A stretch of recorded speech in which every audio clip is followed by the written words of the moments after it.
Quite often my investigation of Deadlock starts with customer support, escalating an issue, or maybe I dig it out of a log file. But what do you do then, right? So that's what this video is all about. The first thing you'll want to do is get a deadlock graph. So we'll start with that and how to interpret it. Then we'll cover some typical deadlock situations like reverse order deadlock or a lookup deadlock. And when we resolve the issue, I'll cover a bit about indexing and isolation levels and lock modes, and then we'll get into a little more advanced stuff. I know this slide is a little busy, but it's kind of meant as a reference, so you can see that to get to the deadlock graph, you have to go into the management folder, and in there's extended events, and then sessions, system health, and under system health you'll see two targets. The one we're interested in is event file. And then once you have that open, you'll want to right-click the name field and choose group by name. That's just going to make it a lot easier for you to get to the XML deadlock reports. And when you click on one of those, you're going to see a second tab show up in the viewer that says deadlock on it. And when you click that, that's when you get your deadlock graph. And if you mouse over one of the sessions, you can see the SQL statement that was executed within that session. So extended events makes it a lot easier to get to these deadlock graphs, and it was added in SQL Server 2008 and improved in 2012. I won't go into how to get the graphs out of Profiler. When you create a session in extended events, you add the XML deadlock report event, but that event is already in the system health session, so and the system health session is already running, so all you really have to do is go take a look inside. Since I'm a developer, I often have restricted access to production, so it's more likely my DBA sends me an XDL or an XML file. The contents are XML, but if I get an XML file, I change the extension to XDL so that it opens in Management Studio nicely like this. So here's a typical example. The ovals are sessions and the boxes are resources. In this case, we have two row level locks, and I can tell because it says RID lock in the boxes.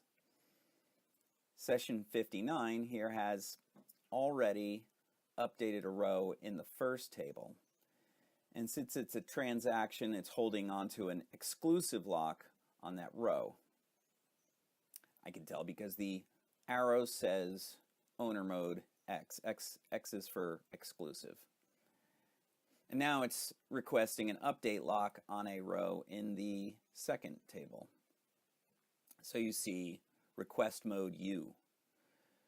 Session 59, it will sit there waiting all day until that transaction ends and the lock is released. Meanwhile, session 54 is doing the opposite. It's got a lock on the second table and is requesting a lock on the first. Neither request can be fulfilled without violating the transaction, so now they both have to sit there waiting all day. The SQL engine can recognize this sort of circular reference and choose a victim to get rolled back. Okay, so similar thing here, except there's only one table. Instead, I'm changing two different rows within that table. The left session has an exclusive lock on one row, and the right session has one on the other. And they both have requested an update lock on the other session's row. The point here is that the two boxes are exactly the same. There's no clue to which rows are involved. Instead, you have to mouse over the two sessions to see the update statements. So if you go looking for deadlock examples on the internet, these are just the examples you're going to find. They're all like this, where one session does things in the opposite order. And this does happen. If you have enough code in the system, someone's going to do the same thing but in a different order. The reason these examples are so common is that it's so easy to recreate. You don't need loops to increase your chances.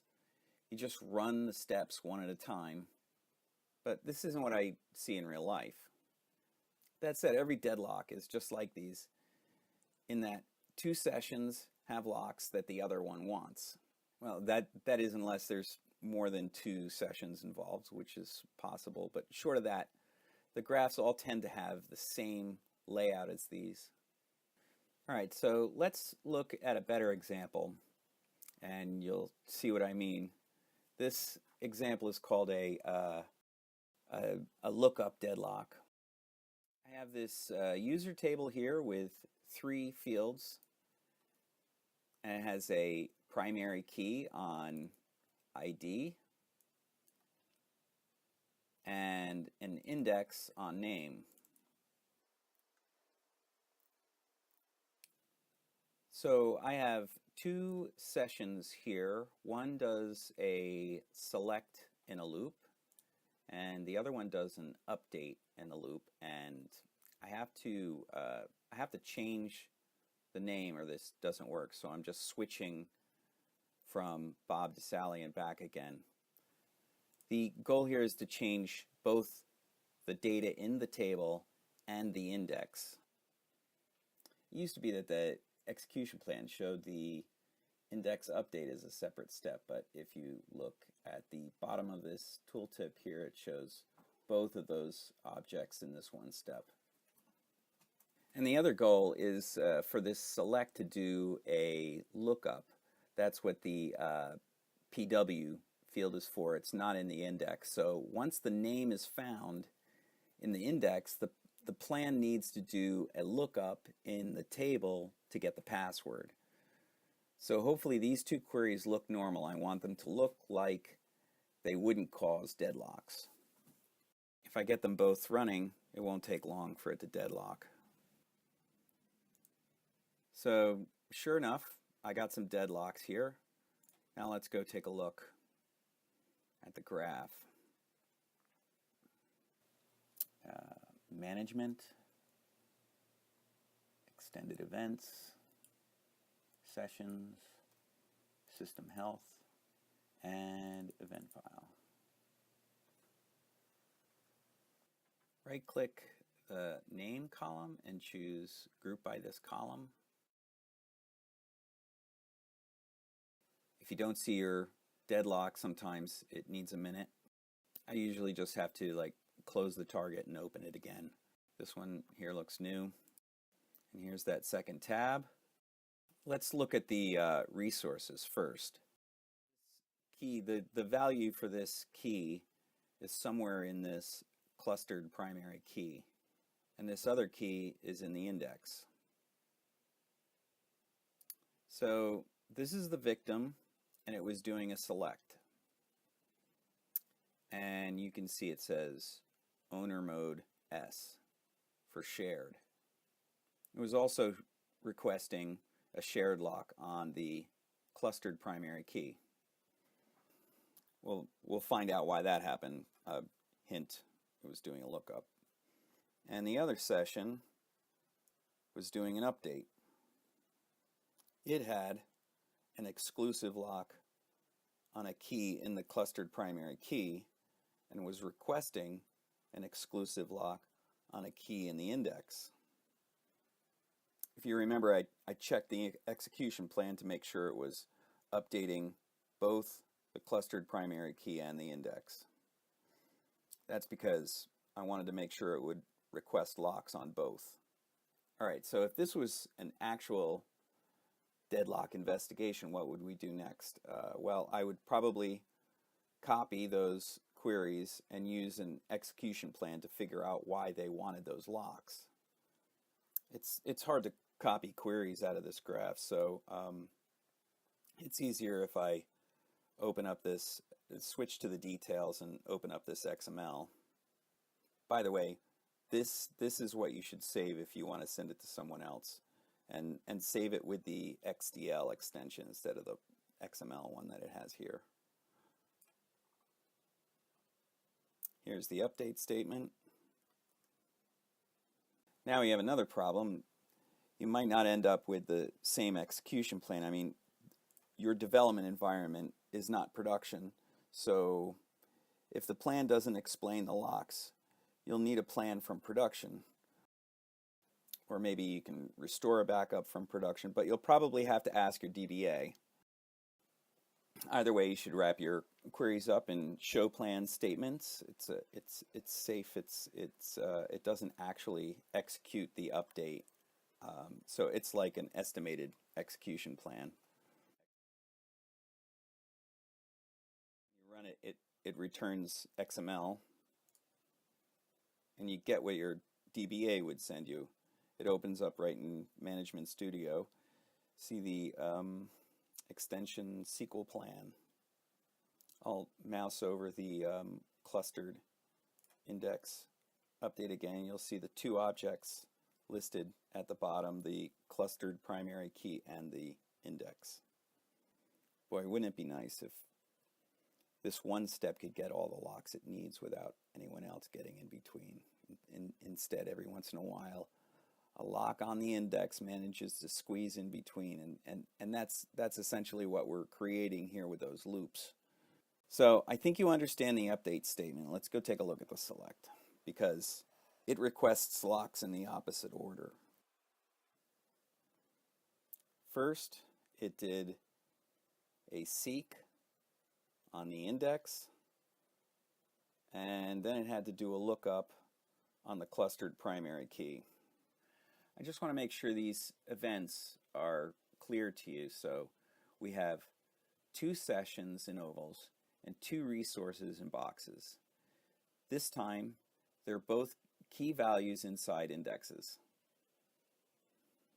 Both sessions are granted locks. Actually, they request the locks and then they're granted. And the order of these doesn't matter. The order of the next request doesn't matter either, just as long as they follow the first two. You might think that, the first request wins, but no. So let's assume that the select is first. It requests a lock, but the key already has a lock on it. So now the transaction that select is in goes into a wait state. It waits until the other transaction ends and the lock is released, or it gets rolled back or canceled or something. Next, the update requests a lock, and same thing. It's already locked, so it waits. The database engine detects this circular reference and chooses a victim. It's usually based on log size, and since no changes are made in the select, the log is smaller and becomes the victim. So whichever transaction is easier to roll back, that becomes the victim. So what's the solution? I've broken it down into 4 groups here. Prevent the lookups, prevent locking. There are some other isolation levels that we can look at, or do retries.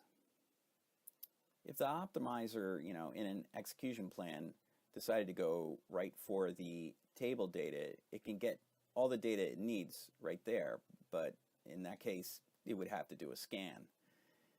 The index that I have on name is much faster, but if it uses that index, then it has to do a lookup to get the password. So either we add the password to the index or we force it to do a scan. Adding password to this index makes it a covering index for the query. The query is covered if it gets everything that it needs from that index. That's usually the best solution for this situation, for a lookup deadlock. Except that means that the index, every time the password gets updated or changed, it has to update that index. So that's a potential performance issue. The alternative is to force a scan on the table. There are a couple of table hints that can do that. In this one, I'm using force scan.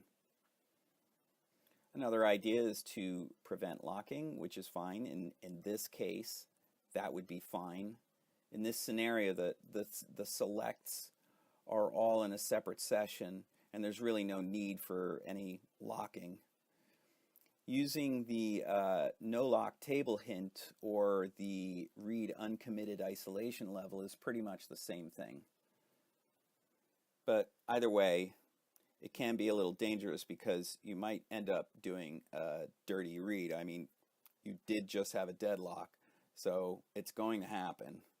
This is important because a lot of people get advice to use no lock as soon as they mention a deadlock. A dirty read happens when you read a value set by some other transaction and then that other transaction gets rolled back. And now you're using a value that doesn't exist. I especially pay attention to this issue when there's math in an update.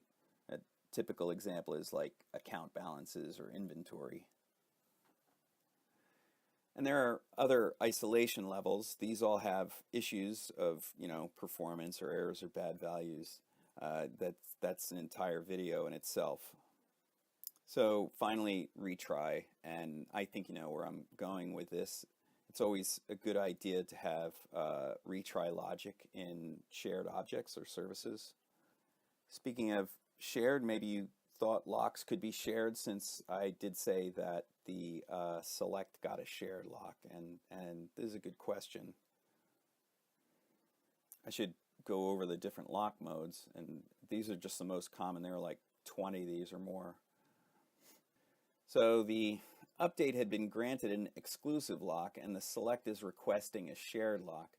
You can see from this matrix that those two things are incompatible.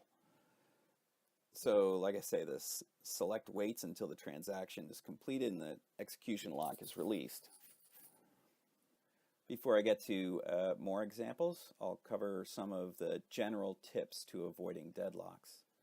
So far I've mentioned doing things in the same order, removing lookups, with covering indexes, and rerunning victims. You should also keep your transactions short and your tables narrow. Okay, now I'm going to do a couple of quick examples just to show you how similar they are to the lookup deadlock and how dirty reads can become a problem.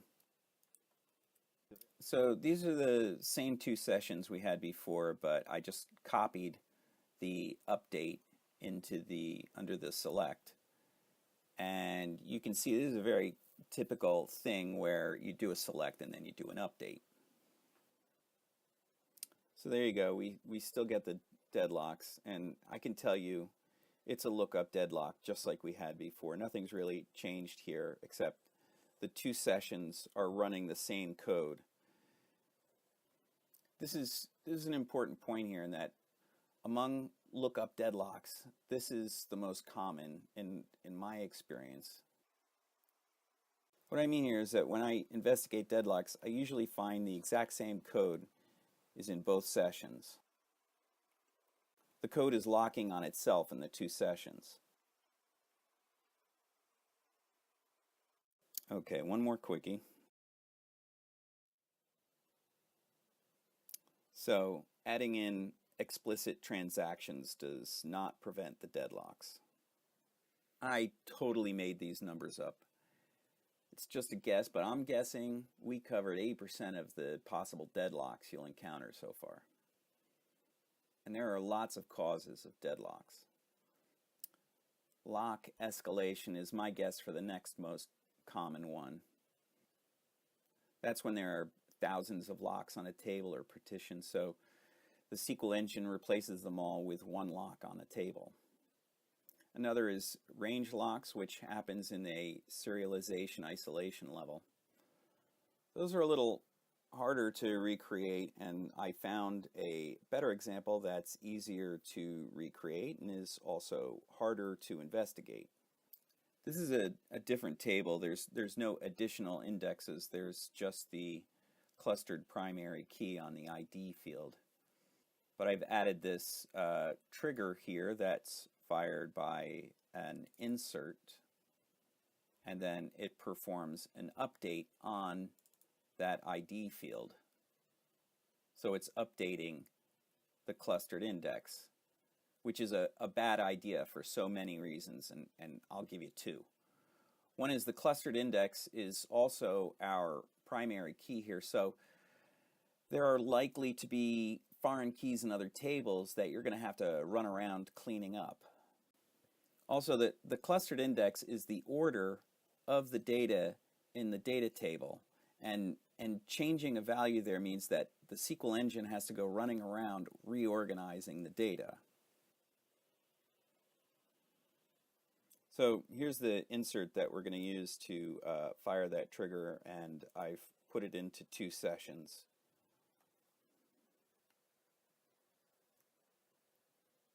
And I got them both running. All right, we got a deadlock, so let's investigate.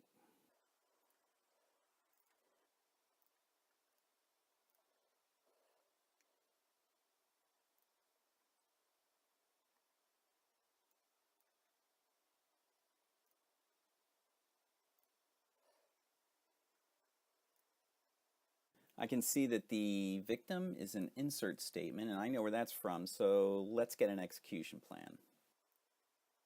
There's no trigger in this plan, and I know that's wrong, but if this were an actual investigation, I might not. What I really need here is an actual execution plan. Now we have another problem. What if I want it from production? I can't use show plan.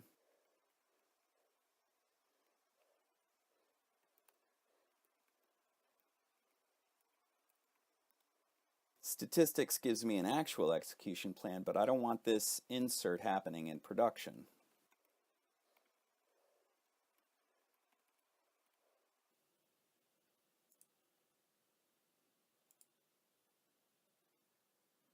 There, I found the update statement plan. Now let's see how this fits with the deadlock graph.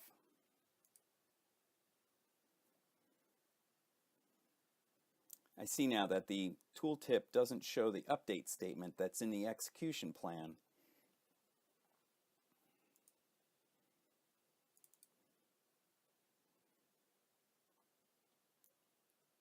But if I open the XML, there it is. So let's go over these locks.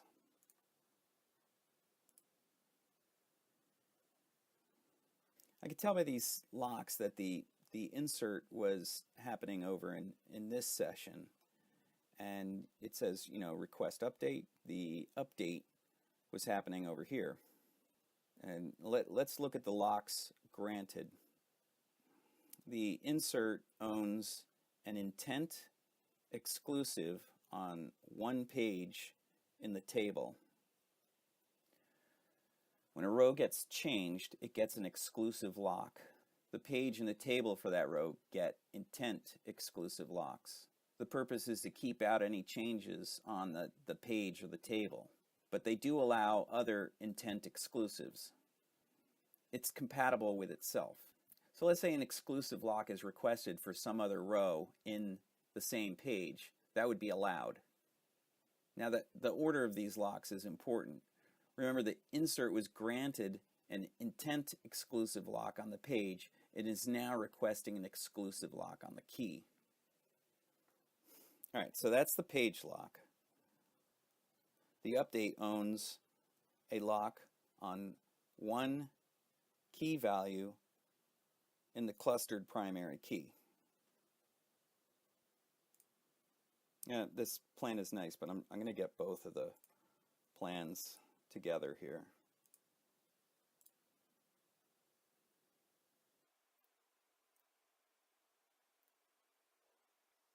I'm mousing over each of these steps, looking at the objects listed at the bottom, but I don't see any locks on the table. I mean, I know the reason for that.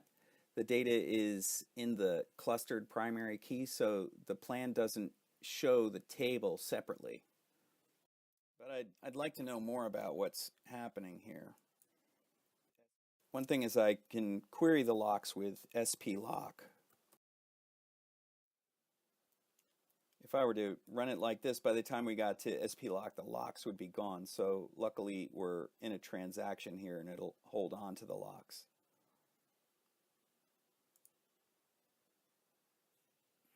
I'll ignore everything from another session, and I'll ignore things from other databases.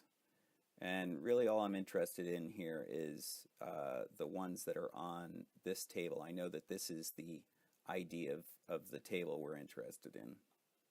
So we have 2 key locks and 2 page locks, and I know that's because that trigger is still getting executed and I want to disable it.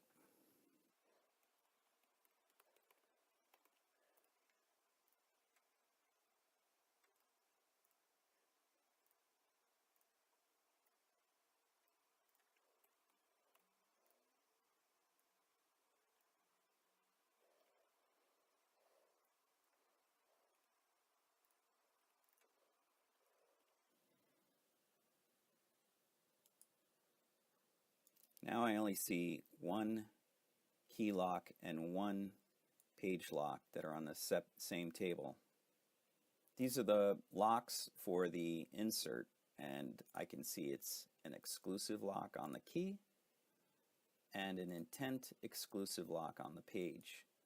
We also have an intent exclusive lock on the table. So after all that, it doesn't look like any of the advice that I've given you so far will fix this, but we really already know the answer. It's this update on the clustered index. So I think the least damaging thing that we could do here is to just move the clustered index onto the identity field.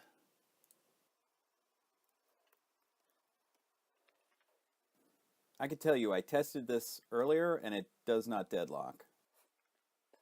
But let's look at the plan and the locks. So here are the locks with the trigger disabled. So I see I have 2 key exclusive locks and 2 page intent locks, and this is without the update. So why is the insert grabbing so many keys here? And I can see that it's because we now have a second index on the table. Let's do the same thing with the update in.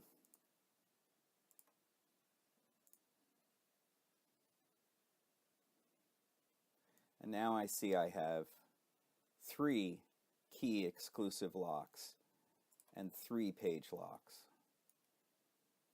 Let's look at the execution plan. Ignore this last one here. Here's the insert and the update, and it looks familiar. Let's just compare it to what we had before. I have a screenshot of that. And here's the insert, and you can see it's pretty much just the same, except for in the old one it actually listed the index, and here we have a different, it's just a clustered index. There's no primary key on it any longer. For the update, I see we have a few new compute columns, where before we had this table spool which was taking up 29% of the cost, and we've now gotten rid of that, and our nested loop, which used to take 19%, is now taking 0. And you can tell that it's because this line is so thin here, it's less data that it needs to do a nested loop on. And before it was doing a clustered index scan, and now it is doing a clustered index seek, so that's much better. I did some timing comparisons earlier, and I can tell you the new way is like 10 times faster now. All right, so what did we learn? You need actual execution plans to get things like triggers. Use statistics to get the plan from production. Be sure to begin and roll back your transaction to avoid changes in production. There is a lot in the deadlock graph XML that I haven't shown you so far, so that would be a good thing to learn. SP lock is your friend.